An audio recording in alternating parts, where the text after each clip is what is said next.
انسان کو پیدا ہونے کے بعد 3 قسم کے جہان ہیں جن سے واسطہ پڑتا ہے: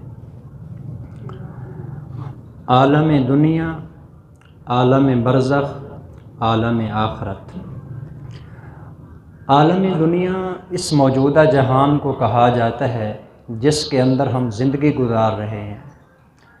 عالم برزخ کہتے ہیں انسان کے مرنے سے لے کر دوبارہ قیامت والے دن زندہ ہونے تک کا زمانہ، اور دوبارہ قیامت والے دن زندہ ہونے سے جنت اور جہنم میں جانے تک کا جو زمانہ ہے اس کو عالم آخرت کہا جاتا ہے۔ تو معلوم یہ ہوا کہ انسان کو پیدا ہونے کے بعد 3 جہانوں سے واسطہ پڑتا ہے: عالم دنیا کے ساتھ، عالم برزخ کے ساتھ، عالم آخرت کے ساتھ۔ اگر کوئی بندہ چاہتا ہے، اور میرا خیال یہ ہے کہ ہر وہ بندہ جو سلیم الفطرت ہے نا، پاگل نہیں ہے، اس کا دماغ اپنی جگہ پر درست کام کرتا ہے، وہ یہ چاہتا بھی ہے، اگر کوئی بندہ ان تینوں جہان کے اندر کامیابی اور عزت چاہتا ہے نا، اللہ نے ان تینوں جہانوں کی کامیابی اور عزت صرف قرآن میں رکھی ہے۔ آج کے سبق میں ہم نے جو حدیث پڑھی ہے نا، اس کا یہی مطلب ہے۔ 3 جہانوں میں سے ایک جہان کا اس میں تذکرہ کیا گیا ہے، اور وہ ہے یہ عالم دنیا جی۔ لیکن حدیث کے الفاظ اس طرح کے ہیں کہ جو اس جہان پر بھی صادق آتے ہیں، عالم برزخ کے اوپر بھی فٹ آتے ہیں، اور عالم آخرت کی کامیابی بھی اس کے اندر موجود ہے۔ چنانچہ حضرت سیدنا فاروق اعظم رضی اللہ تعالیٰ عنہ ارشاد فرماتے ہیں، نبی کریم صلی اللہ علیہ وسلم نے فرمایا، ان اللہ یرفع بہذا الکتاب اقواما، اللہ جل شانہ اس کتاب کے ذریعے بہت ساری قوموں کو عروج عطا فرماتا ہے، جو اس پر ایمان لاتے ہیں، اس پر عمل کرتے ہیں، اس کو سمجھتے ہیں، اس کے مطابق زندگی بناتے ہیں۔ مختصر ترین اگر اس کو سمجھنے کے لیے آپ جملہ یاد رکھنا چاہتے ہیں، وہ یہ ہے، اس قرآن کے ذریعے اللہ کیسے کسی قوم کو عروج اور کامیابی عطا کرتا ہے۔ صحابہ کو دیکھیں جن کو شاید کوئی جانتا بھی نہیں تھا، اس قرآن سے پہلے اللہ ان کا تذکرہ کرتے ہیں تو فرماتے ہیں اولئک کالانعام بل ہم اضل، یہ جانوروں سے زیادہ بدتر تھے جی، لیکن جس وقت قرآن نازل ہوا انہوں نے سینے سے لگایا، اس پر عمل کیا۔ الہ العالمین فرماتے ہیں اولئک ہم خیر البریہ، کل کائنات میں جتنے بھی میں نے مخلوقات پیدا کی ہیں ان میں سب سے زیادہ عزت والے ہیں تو محمد کے صحابہ ہیں جی صلی اللہ علیہ وسلم۔ یہ صرف قرآن کی، وگرنہ بلال کو کون جانتا تھا؟ کون جانتا تھا کہ وہ حبشے کے اندر پیدا ہونے والا ایک کالے رنگ کا بلال کون ہے جی؟ صہیب کو کون جانتا تھا؟ سلمان کو کون جانتا تھا؟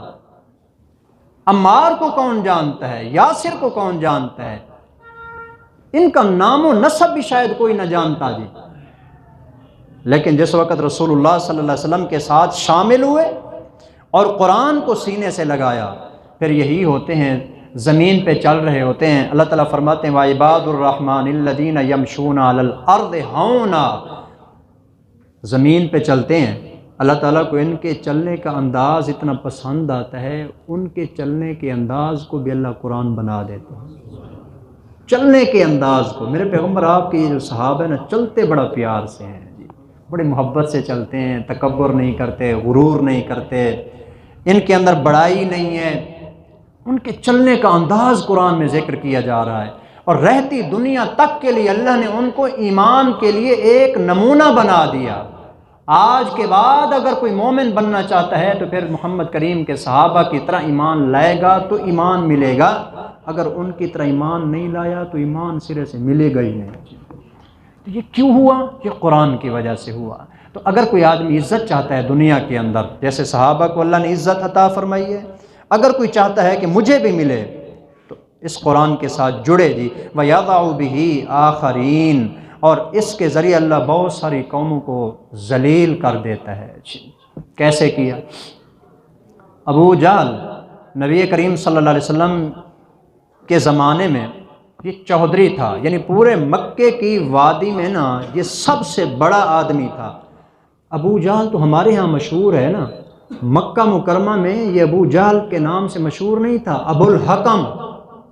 ابو الحکم کا مطلب ہوتا ہے فیصل، بڑا جج جی، یعنی پورے مکے میں اگر کسی کا کوئی مسئلہ ہے نا فیصلے یہ کیا کرتا تھا۔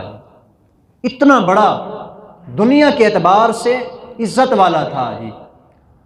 اور آخرکار کیا ہوا جی؟ 2 بچوں کے ہاتھوں سے اللہ نے اس کو ذبح کروا دیا، ہمیشہ کے لیے جہنم کے اندر ڈال دیا۔ کیوں؟ یہ قرآن سے دور ہو گیا۔ یہ دنیا کی عزت ہے جی۔ اس کے بعد عالم برزخ ہے۔ عالم برزخ کہتے ہیں جو بندہ مرنے کے بعد قبر میں ہوتا ہے، وہاں 4 سوال ہوتے ہیں انسان سے، من ربوں کا، من نبیوں کا، ما دینوں کا، ما یدری کا۔ یہ چوتھا سوال اکثر لوگ نہیں سمجھتے جی، یہ بھی ہونا ہے۔ اس کے لیے نا 2 لفظ حدیث پاک میں آتے ہیں، ما یدری کا، اور ایک حدیث میں آتے ہیں ما علموں کا۔ ما علموں کا، تو نے علم کیا حاصل کیا تھا؟ یہ 3 سوالوں کے بعد چوتھا سوال ہوتا ہے۔ من ربوں کا، تیرا رب کون ہے؟ من نبیوں کا، تیرا نبی کون ہے؟ ما دینوں کا، تیرا دین کیا ہے؟ اگر بندہ ان تینوں کا جواب دے بھی دے نا، چوتھا سوال ہوتا ہے ما علموں کا۔ ان 3 سوالوں کا جو تو نے جواب دیا ہے، تجھے پتہ کہاں سے چلا ہے؟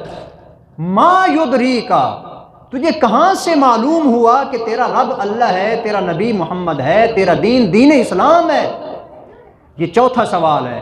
آگے بندہ جواب کہتا ہے قرأت کتاب اللہ وآمنت بہ وصدقت بہ، یا اللہ اے فرشتوں میں نے اللہ کا قرآن پڑھا تھا، اس پر ایمان بھی لایا تھا، میں نے اس کی تصدیق بھی کی تھی۔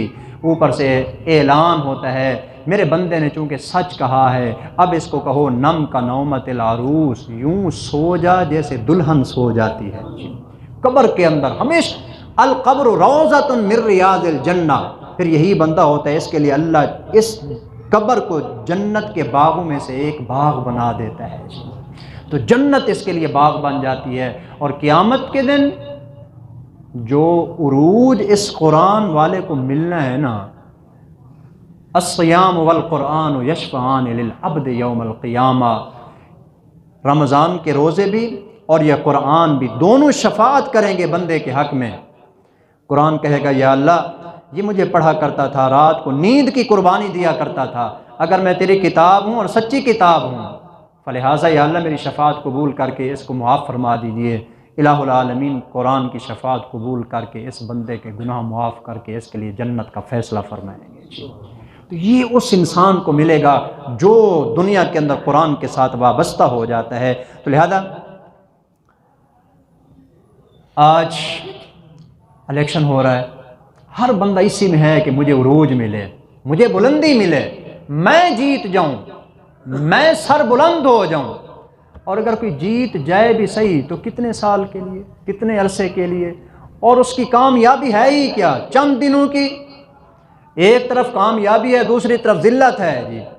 اور یہ کامیابی جو قیامت والے دن انسان کو اس قرآن کے ذریعے ملنے والی ہے نا، وہ ہمیشہ کی کامیابی ہے، جس کے بعد کبھی انسان کو ذلت نہیں ملے گی۔ وہاں انسان کو زندگی ملے گی تو اس کے بعد موت نہیں آئے گی، جوانی ملے گی تو اس کے بعد بڑھاپا نہیں ہے، صحت ہے تو بیماری نہیں ہے، جنت ہے تو اس کے بعد کوئی مسئلہ نہیں ہے، کوئی ٹینشن نہیں ہے، کوئی پریشانی نہیں ہے۔ ہر روز کبھی کوئی بندہ کس پیغمبر کے پاس ملاقات کرنے کے لیے جا رہا ہے، آؤ یار آج حضرت آدم علیہ السلام سے ملاقات کرتے ہیں، آؤ یار آج حضرت ابراہیم علیہ السلام سے ملاقات کرتے ہیں۔ کتنا پیارا ماحول نہیں ہوگا جس دن بندہ جنت میں بیٹھ کے آپس میں دوست احباب ہوں گے، شراب پاکیزہ وہاں چل رہی ہوگی۔ اللہ تعالیٰ فرماتے ہیں یتنازعون فیہا کأسا، شراب کے پیالے رکھے ہوں گے، ایک اٹھائے گا دوسرا اٹھائے گا، آپس میں چھینا جھپٹی ہوگی، وہ ادھر سے کھینچے گا یہ ادھر سے کھینچے گا، جیسے دوست احباب کا ایک ماحول ہوتا ہے۔ اسی ماحول میں جب کھا پی کے فارغ ہوں گے تو آپس کے اندر مشورہ ہوگا کہ آج بتاؤ یار کس پیغمبر کے پاس چلیں۔ آگے سے ایک بندہ کہے گا چلو یار آج محمد الرسول اللہ سے ملنے چلتے ہیں۔ کیسا پیارا ماحول ہوگا۔ یہ کیا ہے، دنیا کی چند دن کی زندگی ہے، ختم ہو جانی ہے۔ تو اصل کامیابی وہ ہے اور وہ ملے گی قرآن کے ذریعے۔ اس لیے میری یہی آپ سے گزارش ہوگی، قرآن کے ساتھ اپنا تعلق مزید مضبوط کیجئے، اسی میں ہمیں کامیابی ملنے والی ہے۔ اللہ عمل کی توفیق عطا فرمائے۔ وما علینا الا البلاغ المبین۔